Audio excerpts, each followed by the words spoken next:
Well, some of these strong prospects for growth in Bahrain is representative of the opportunities attracting investors to the Middle East and North Africa, regions with more than 450 million consumers. Well, for more insight on this, alongside me is Mr. Shankar, the CEO for EMEA at Standard Chartered. Thank you so much for joining us. I know, we speak to each other every couple of months, and a lot of the times you're slightly, I wouldn't say pessimistic, but certainly cautious about the outlook for the region in general. Now we have so much of this quantitative easing coming up in the States, and the concern would be that this may create asset bubbles that won't be sustainable in the long run.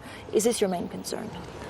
Clearly, asset bubble is a concern, but if you just look at the region as a whole, I think we need to look at three different types of economies. Those which are driven by oil, the oil producers, those who have a huge reliance on trade, like Dubai. 40% of the GDP of Dubai is driven by trade flows, so improvement in trade flows helps Dubai.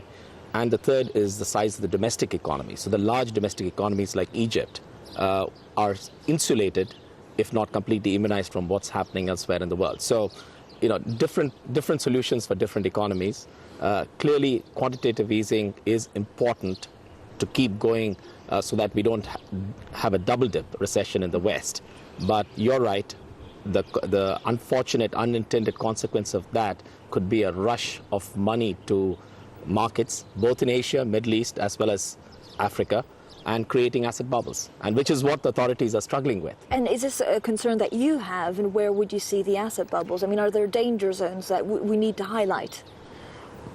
Real estate in China, for instance, was a good example where the authorities came in with more macroprudential measures, cracking down on bank lending, setting the appropriate ratios in terms of loan to value, or Brazil introducing a tax on inward flows. So there are multiple ways to tackle it, and the prescriptions are there, whether you call it a entry tax, you have a capital gains tax, or simple old-fashioned macroprudential measures, but all of them have an appropriate place to kill asset bubbles. Now, what surprised me yesterday was by hearing what the Carlyle founder, Mr. Rubinstein, had to say is that he sees opportunity specifically in Turkey, but also in Egypt. Are these countries the ones that are going to become stronger in the region amongst the non-oil producing countries? I think so. They have large domestic economies. Many of them have put their houses in order. They have introduced strong reforms, economic reforms, regulatory reforms, so they are in a good position to take advantage of what's happening. Dubai World was just, a year ago. Are you concerned that something like this may happen again? I mean, what are your thoughts exactly on the region in terms of investment opportunities? It will attract probably more foreign direct investment, but there are concerns. If you take the high yield or the bond market, clearly huge amount of interest again in the Middle East paper. We were just involved in the Department of Finance. Dubai issued 1.25 billion.